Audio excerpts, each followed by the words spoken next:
The velvet cushion felt wrong beneath Richard Hayes. Around him, the Galactic Assembly Hall stretched upward like a cathedral built by beings who had forgotten what ceilings were for. 12 species sat in their designated sections, each area designed for their unique biology. The aquatic ancients floated in pressurized water columns. The silicon-based crystallites rested on heated platforms. Richard was the only human in a room designed for everyone but humans. High Magistrate Drell's water column bubbled as the ancient amphibian spoke. "We acknowledge the presence of humanity. Your application for council membership has been reviewed." Richard stood. Protocol demanded it. "High Magistrate, honored council members, humanity is grateful for your consideration." Consideration, yes. Drell's bulbous eyes swiveled to focus on Richard. "However, we have discovered troubling aspects of human civilization. Your military records reveal an obsession with kinetic weapons." A ripple of sounds moved through the chamber. His translation device worked overtime. "We use projectile weapons, yes," Richard said carefully, "as do many species during their development." "During development, Ambassador." A crystallite delegate's voice chimed like breaking glass. "Civilized species evolve beyond throwing rocks at each other." Richard felt heat creep up his neck. "With respect, our weapons are more sophisticated than rocks." "Sophistication is relative." Drell gestured with a webbed appendage.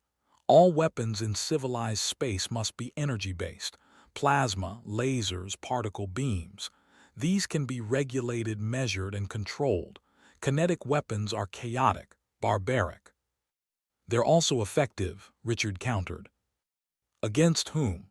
a delegate from the hive minds asked. "We have maintained peace for 6,000 years using regulated energy weapons. Our shields are calibrated for energy dispersion. Your primitive projectiles have no place in this order." Richard took a slow breath. "High Magistrate, humanity has used kinetic weapons for our entire history. Our ships, our defense platforms, even our personal sidearms. You're asking us to dismantle our entire military infrastructure." "We are asking you to join civilization," Drell said. The water in his column rippled. "Every species that joins this council makes sacrifices.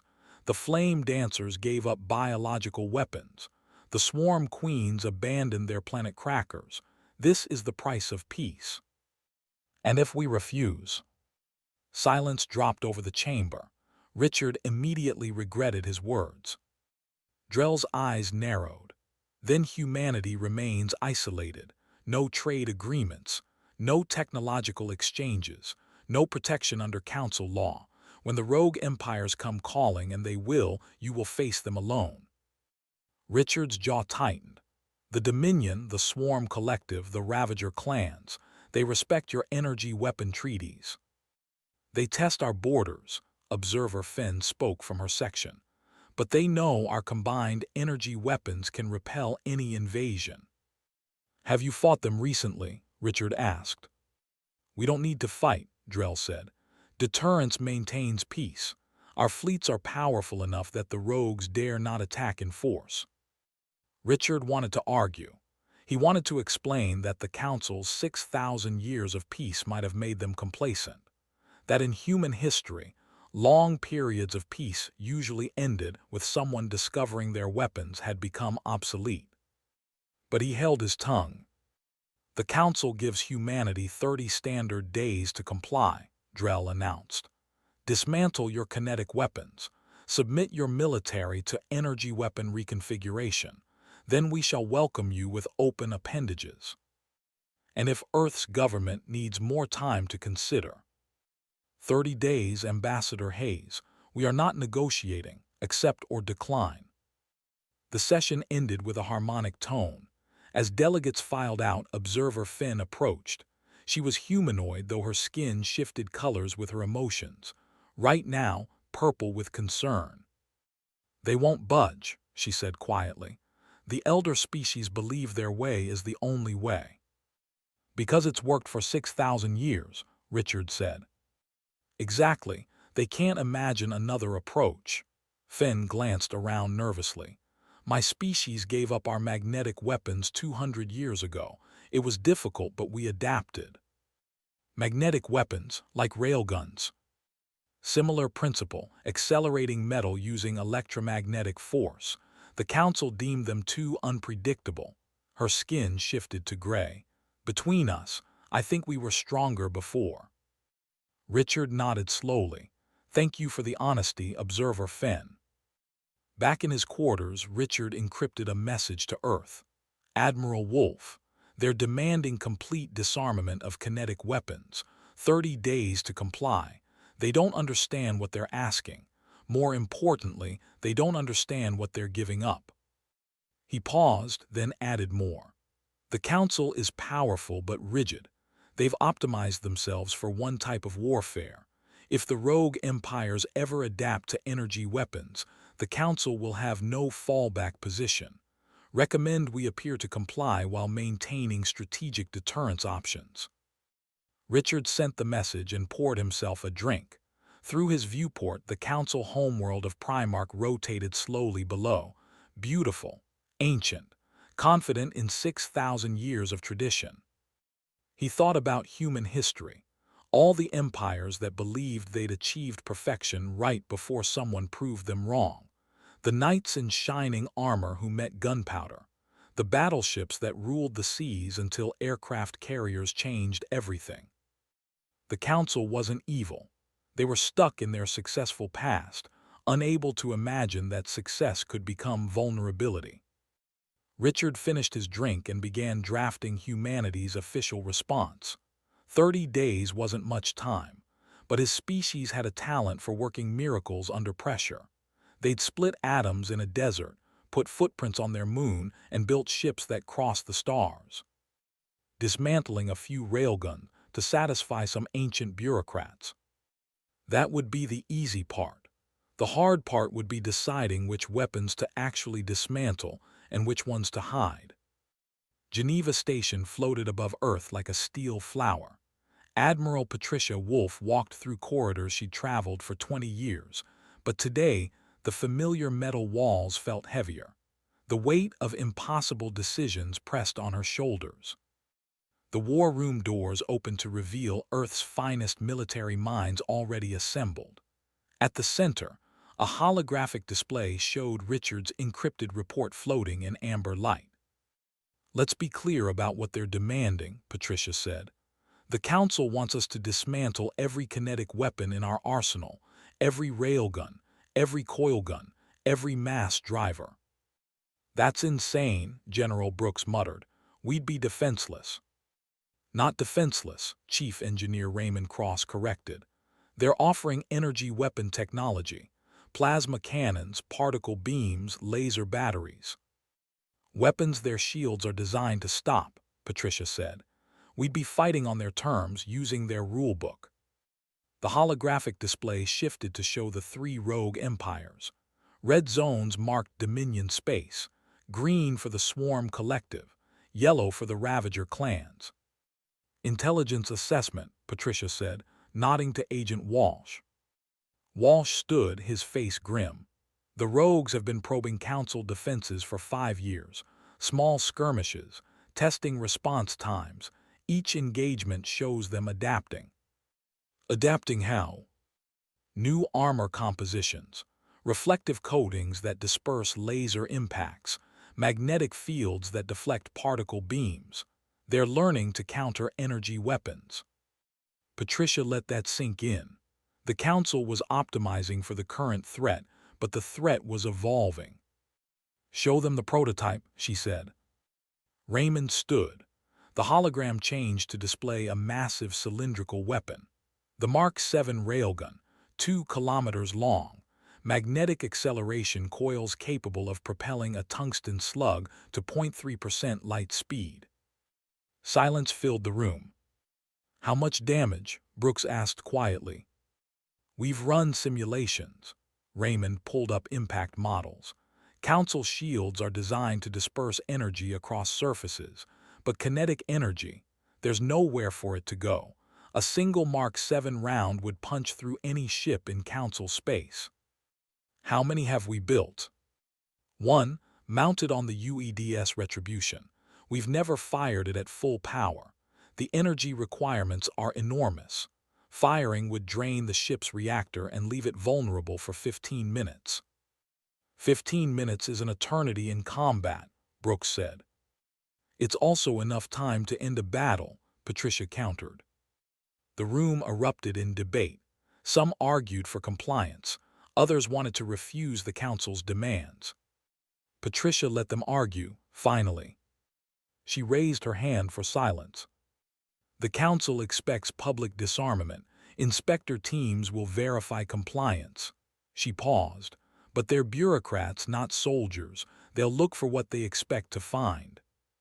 Understanding spread through the room. We send them our old equipment, Patricia continued. Decommissioned destroyers with visible railgun mounts.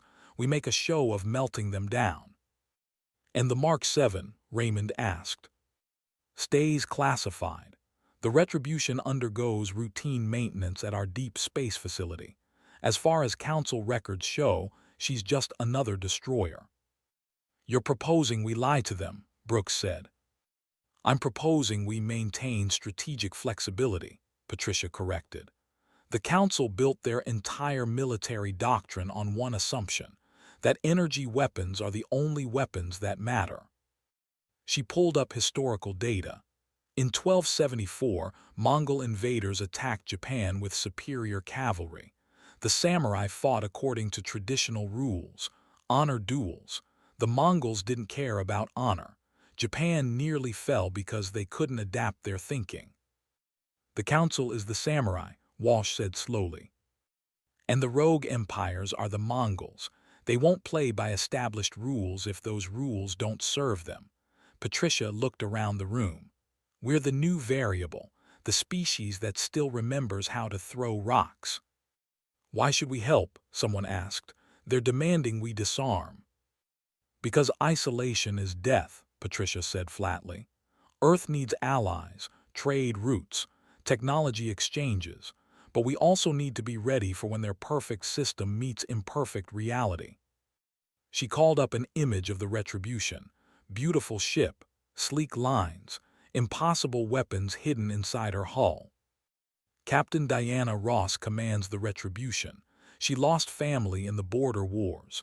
She knows what it means to fight without allies. Patricia's voice softened. I'm asking her to carry the weight of our hidden sword.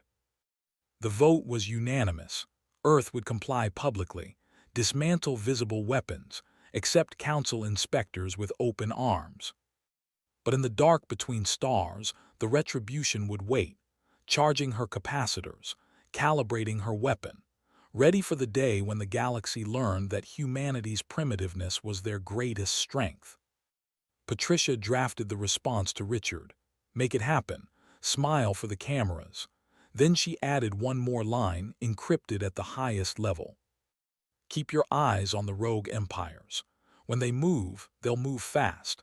And when they do, humanity will remind the galaxy why underestimating anyone is a fatal mistake. The distress signal reached Earth during Admiral Wolf's fourth cup of coffee. The signal changed everything. Council fleet under attack, Sector 7 Gamma, the communications officer reported. Dominion forces, heavy casualties. Patricia's hand stopped. Verification. Cross-referenced with 3 sources. High Magistrate Drell is commanding the defense fleet. The officer's voice cracked. They're being slaughtered. The holographic display materialized. Red enemy markers swarmed blue Council positions. 2 blue markers winked out as she watched. Where's the Retribution? 3 hours out at maximum faster-than-light speed. Patricia studied the battlefield. The Dominion had brought hundreds of ships. The Council forces numbered less than 50. Energy weapons flashed back and forth, but the Council ships were dying faster. Admiral, Walsh appeared with his tablet. The Dominion developed new armor, crystalline matrix that disperses energy weapon impacts. Council weapons need sustained fire to penetrate. They're being overwhelmed by numbers. Patricia could let them burn. The council would be weakened. Humanity could step into the power vacuum. Her father would have done that. But she wasn't her father. Get me Captain Ross, Priority Channel. Diana Ross's face appeared. Admiral, we're monitoring the distress calls. What's your status? All systems green. The Mark 7 is charged and ready. Diana's jaw tightened. Permission to engage. Patricia looked at the display. More blue markers disappearing. The council demanded we dismantle our weapons, called us primitive. Your family died in a conflict they refused to mediate. Yes, ma'am. So tell me if you can fire on Dominion forces to save council lives. Once that weapon fires, the secret's out. Diana was quiet for 3 seconds. My brother died because he couldn't get support when he needed it, because politics mattered more than lives. She looked at the camera. I won't let that happen to anyone else, even if they were wrong about us. Patricia nodded. The retribution is weapons-free, Captain. Show them what primitive means. She opened a line to Richard Hayes. Richard, things are about to get complicated. How complicated? That strategic flexibility is about to fire a tungsten rod through the Dominion flagship at 0.3% light speed. Richard's face went pale. The council will know we lied. The council will be alive to complain about it. On the Retribution's bridge, Diana studied her screens. The Dominion flagship Crusher of Suns dominated their formation. Massive, heavily armored, currently destroying a council cruiser. Tactical firing solution on the Dominion flagship. Target maneuvering, tracking. Her tactical officer's hands flew across controls. Solution locked, 200,000 kilometers.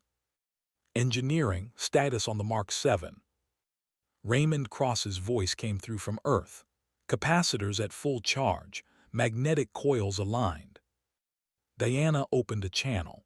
High Magistrate Drell, this is Captain Diana Ross of the Earth ship Retribution. Recommend you clear your forces from Vector 77 Alpha. Drell's water-distorted voice came back confused. Captain Ross, you should retreat. Your ship is not equipped for this combat. With respect, you don't know what we're equipped for. Clear that vector now. Something in her voice convinced him. The council ships began moving. The Dominion noticed. 15 warships broke toward the Retribution. Energy weapons reached across the void. The shields absorbed the first impacts. 90 seconds to firing solution. Diana watched the enemy closing. All non-essential systems offline. Route everything to the Mark 7. The lights dimmed. Life support dropped to minimum. Every ounce of reactor power flowed into the railgun. 60 seconds. More impacts, shields at 40%. Council ships moved to intercept the Dominion attackers. Drell's voice came across all channels. All vessels protect the human ship. Whatever they're planning, buy them time. Diana felt unexpected gratitude. These beings who demanded humanity disarm were now throwing themselves between her ship and destruction. 30 seconds. The Crusher of Suns remained unaware. Its shields were designed for energy weapons. Its armor built to disperse plasma and reflect lasers. Both systems were useless against what was coming. 10 seconds, target locked. Diana's hand hovered over the firing control. 500 kilograms of tungsten carbide, about to accelerate to 900 kilometers per second. Fire! The Retribution lurched backward. Every crew member felt the recoil through their bones. Emergency systems screamed as the reactor struggled to compensate. The projectile was invisible. No energy signature, no heat bloom, just mass and velocity. It crossed 200,000 kilometers in 3.7 seconds. The Crusher of Suns' shields never activated. They were calibrated for energy wavelengths. The targeting systems didn't register the incoming threat because it had no power signature. The tungsten rod struck the flagship's forward section at 900 kilometers per second. The kinetic energy release was catastrophic. The projectile punched through 400 meters of armor, supports, and hull plating. The flagship broke in half. Internal explosions cascaded through both sections. Reactor containment failed. In 7 seconds, the Dominion's pride became an expanding debris field. Every ship in the battle zone stopped firing. Silence fell across all channels. High Magistrate Drell whispered, "By the ancient depths, what have they done?" Admiral Krath's voice came from a Dominion secondary ship. "Impossible. Our sensors detected no weapon charging, no energy buildup, nothing." Diana opened the channel. "That's because you were looking for the wrong kind of weapon." The Dominion fleet faced a choice. 15 minutes until the railgun could fire again. 15 minutes to either retreat or face an unknown weapon they couldn't defend against. Admiral Krath made his decision. All ships fall back to the border, full retreat. The red markers on Patricia's tactical display began withdrawing. The Council fleet held position, too shocked to pursue. Across the galaxy, rulers watched recordings of a primitive human weapon destroying what energy weapons could not. In throne rooms and command centers, the same realization dawned. The rules had changed, and humanity had changed them. High Magistrate Drell floated in his water column aboard the human ship. 27 days ago, he demanded humanity dismantle their weapons. Now he stood in the belly of the ship that had saved his fleet, using a weapon humans claimed not to have. Captain Diana Ross waited while Drell's translator processed his thoughts.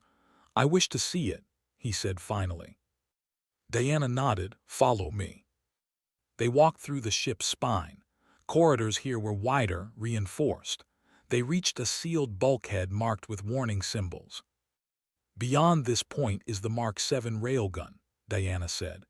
2 kilometers of electromagnetic acceleration coils, all hidden in what your inspectors classified as a standard cargo spine. Drell's eyes narrowed. "You deliberately deceived us." "We maintain strategic flexibility. There's a difference." The bulkhead opened. The railgun stretched before them like a cathedral built for destruction. Magnetic coils lined the barrel in perfect geometric precision. Drell floated closer. "How many projectiles do you have?" 12 tungsten carbide rounds, each capable of punching through any ship in Council space. "And if we had tried to force compliance?" Diana met his gaze. "Then those warships would have learned the same lesson the Dominion did." Drell was silent. Water circulated through his column. Finally, he spoke. "I have lived for 100 years. I believed I understood the patterns of civilization. And now I realize I have been a fool. We built our entire doctrine on the assumption that we had achieved the pinnacle of military technology. Energy weapons seemed so elegant, so controllable." "They are elegant," Diana said. "But they are not enough. The Dominion adapted. They built armor our weapons could barely scratch, and we had no answer because we had forbidden ourselves from thinking differently." Diana walked alongside his column. "My brother died 3 years ago, border skirmish. He called for Council support. You had ships in the sector. They didn't respond because the conflict didn't meet your threshold for intervention." Drell's water rippled. "The Council deemed it an internal matter." "He died because politics mattered more than lives, because you had rules and procedures and perfect systems that didn't account for messy reality." Diana stopped, her hand on the railgun's casing. "I could have let you die out there, called it justice." "Why didn't you?" "Because my brother wouldn't have wanted that. He believed in helping people, even when they didn't deserve it." She looked at Drell. "Humanity isn't primitive because we use kinetic weapons. We're different because we've learned that survival requires adaptation, that rules should serve people, not the other way around." Back on Earth, Richard Hayes prepared for the most difficult diplomatic session of his career. The council had convened an emergency session. He stood before the same chamber where they demanded humanity's disarmament. Ambassador Hayes, Drell began, humanity has deployed a weapon in violation of our agreement. With respect, we violated no agreement. We never formally accepted your terms. The 30-day deadline hadn't expired. A technicality. A fact. Furthermore, we did dismantle the weapons you inspected. Every piece of equipment your teams examined was destroyed as promised. But you hid others. We maintained defensive capabilities, as any sovereign species would. Richard looked around the chamber. The council demanded we join your system, accept your rules, trust in your protection. Then the Dominion attacked with weapons specifically designed to counter your defenses. Where was the protection you promised? Murmurs spread through the chamber. Your weapon killed 40,000 Dominion personnel, a Crystallite delegate said. Our weapon saved 200,000 council personnel, Richard countered, including High Magistrate Drell himself. Would you prefer we had let them die? You should have shared your technology. Why? So you could regulate it, control it. Richard's voice hardened. The Dominion adapted to your energy weapons in 5 years. How long before they adapt to whatever else you develop? You need diversity, not homogeneity. Observer Finn spoke up. Ambassador Hayes raises a valid concern. Our reliance on a single weapons doctrine created a vulnerability. Perhaps we should consider alternative approaches. Alternative approaches, an elder delegate scoffed. Return to throwing rocks. We should return to thinking, Richard said. He pulled up historical data from Earth. My species fought wars for thousands of years. We learned a hard truth. The side that adapts fastest survives longest. Archers beat swords. Guns beat archers. Tanks beat guns. Each generation thought they'd reached the ultimate weapon. Each generation was wrong. So endless escalation, Drell asked. I'm suggesting humility. Your energy weapons are incredible, but they're not the final answer. Nothing is. Richard looked at the High Magistrate. You can expel us, sanction us, declare us enemies, but the Dominion is still out there. The Swarm Collective is watching. The Ravager clans are taking notes. They all saw what happened. What are you proposing, Ambassador? A partnership. You keep your energy weapons. We keep our kinetic weapons. We share defensive technologies but maintain distinct approaches. When the next threat comes, we face it together with complementary capabilities instead of identical vulnerabilities. The chamber fell silent. Pride versus pragmatism, tradition versus survival. Finally, Drell spoke. I will propose a vote, modified membership for humanity, full council participation, military autonomy, joint defense coordination. He paused. Those in favor. 9 appendages rose. Those opposed. 3. The measure passes. Drell looked at Richard. Welcome to the council, Ambassador Hayes, though perhaps we should be welcoming you to save us from ourselves. Richard allowed himself a small smile. Humanity had just become the most junior member of an ancient alliance, and also its most dangerous guardian. 6 months changed everything. The joint training facility orbited between Earth and the Council homeworld. Inside, human engineers worked alongside Council scientists, trading knowledge both sides had once hoarded. Diana Ross walked through the facility's main corridor. Her uniform carried 2 insignias, Earth Defense and Council Joint Operations. Admiral Ross, Observer Finn approached, her skin shifting to friendly blue. The prototype is ready. They entered the engineering bay. In the center sat a ship belonging to no single species. Council energy shields wrapped around a human-designed hull. Railgun mounts sat beside plasma batteries. The Peacekeeper, Finn said, first of her class. Chief Engineer Raymond Cross stood beside the ship. Next to him was Scientist Tallies, a crystallite who'd spent decades perfecting energy weapons. 6 months ago, they would have been enemies. Now they argued like old friends. The energy distribution is inefficient, Tallies chimed. The railgun draws too much power during charge cycles. Then we stagger the charge times, Raymond countered. Fire the plasma batteries while the railgun charges. That requires perfect coordination. Which we now have. Raymond gestured to the ship's integrated combat system. Diana approached. Status report. Complaining about each other's designs, Raymond said with a grin. So normal. Tallies' crystalline structure flickered with amusement. The human believes kinetic weapons solve all problems. The crystallite believes energy shields are infallible, Raymond shot back. Gentlemen, Diana interrupted. Does it work? They looked at each other. Yes, they said in unison. Across the galaxy, Admiral Krath of the Dominion stood in his rebuilt flagship's war room. The Crusher of Suns had been replaced with the unyielding hammer. Show me the human weapon again, he commanded.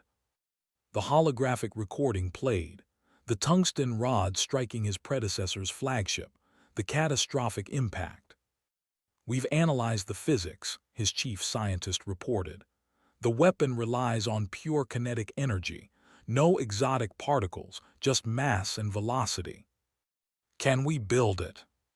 In theory, yes. The energy requirements are substantial.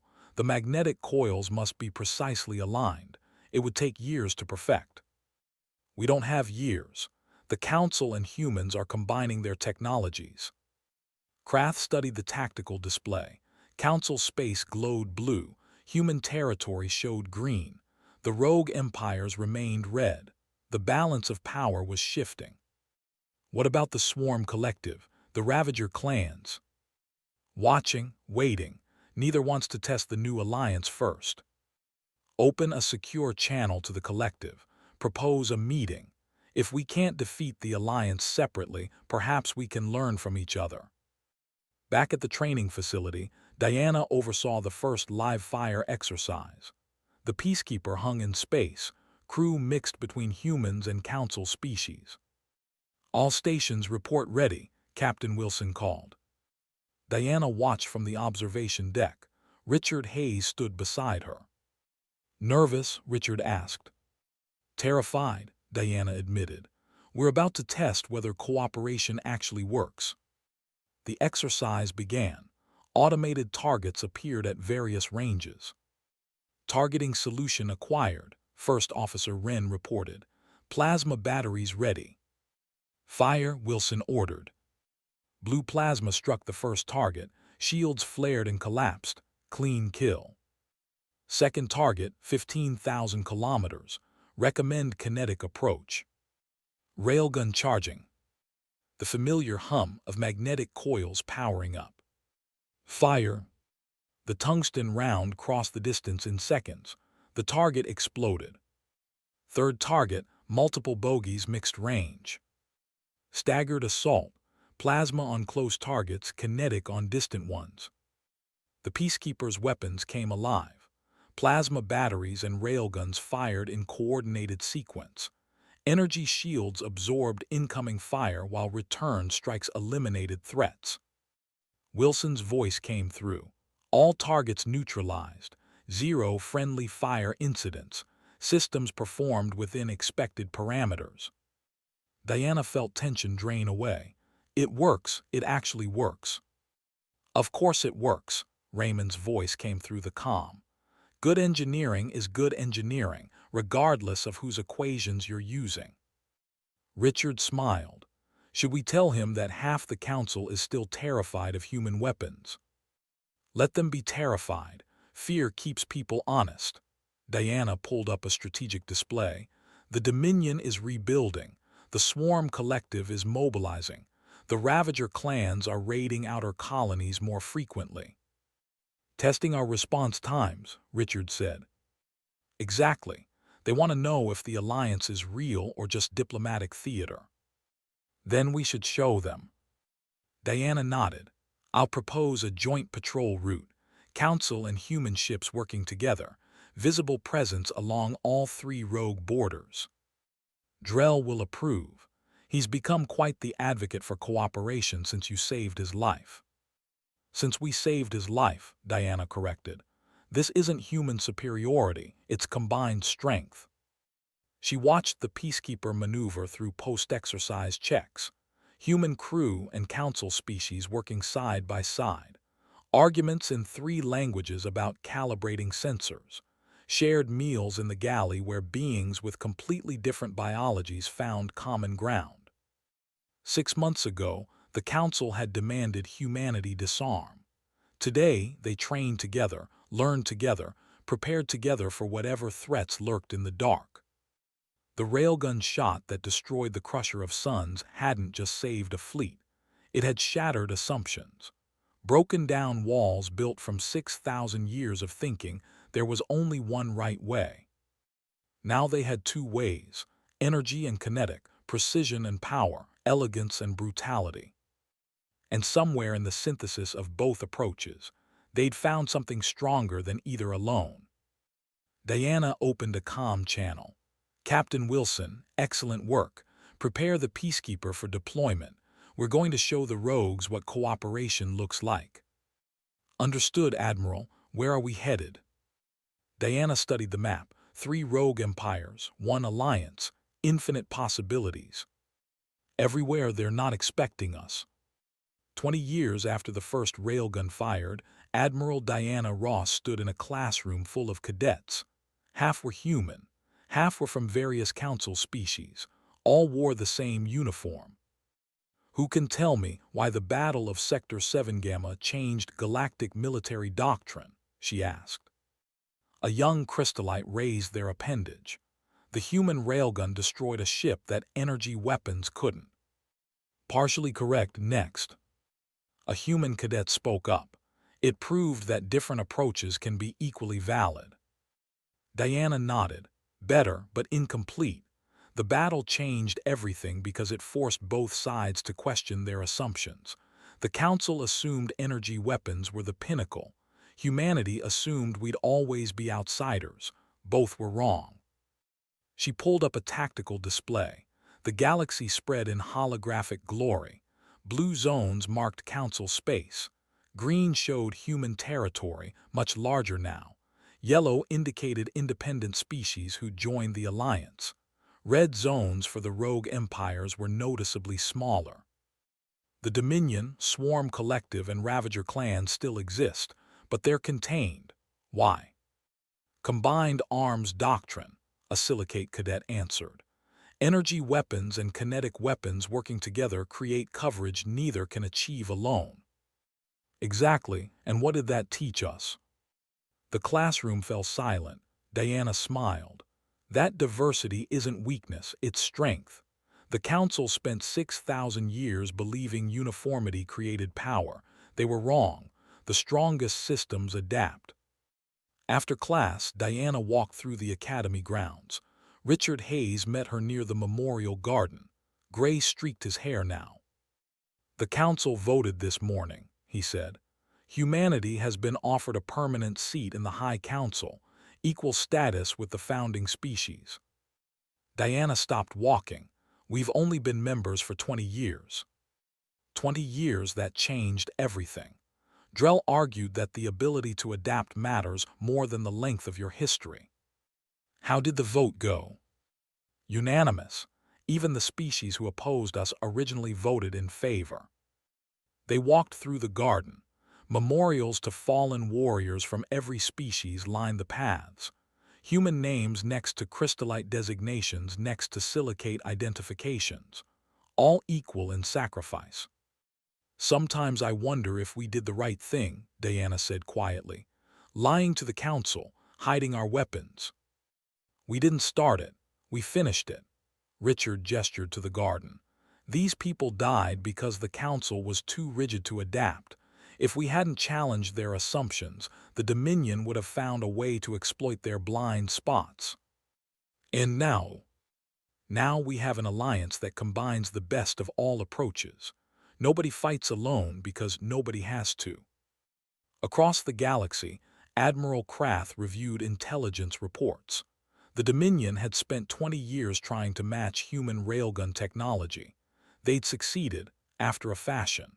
But by then, the Alliance had moved on to hybrid systems that combined both approaches. "We're always one step behind," his chief scientist reported. "They share technology across species barriers. They innovate faster than we can copy." Krath studied the strategic map. Red zones getting smaller year by year. Yellow zones growing as independent species sought the Alliance's protection. "Perhaps," he said slowly, "we've been fighting the wrong war." "Sorry. We've spent 20 years trying to match their weapons, but weapons aren't why they're winning. They're winning because they learn to work together, to combine strengths instead of demanding uniformity." Back on Earth, Patricia Wolf sat in her office. She'd retired from active service but remained as an advisor. The walls held photos from her career. The war room where she'd authorized the Retribution's deployment. The ceremony where humanity joined the Council. A message appeared on her screen, from Krath, requesting a meeting, proposing discussions about Dominion integration into the Alliance structure. Patricia smiled. 20 years ago, that would have been unthinkable. Today, it was inevitable. The galaxy was learning what humanity had known: adaptation beats tradition. Cooperation beats isolation. And the best weapon is the one you never have to fire. She approved the meeting request. In the memorial garden, Diana and Richard stood before a specific monument. Two names: Diana's brother, Richard's mentor. Both died in conflicts that might have been prevented if the galaxy had learned cooperation earlier. "You think they'd be proud?" Diana asked. "I think they'd be arguing about whether we went too far or not far enough," Richard said. "And then they'd buy us a drink and tell us to keep pushing forward." Diana nodded. The sun was setting, casting long shadows. Human, crystallite, silicate, and dozens of other species walked the paths together, students debating tactics, friends sharing meals, warriors from different worlds finding common ground. The first railgun shot had shattered more than a ship. It had shattered the illusion that there was only one right way to survive. From those broken pieces, something better had emerged. Not human dominance, not council superiority, just cooperation.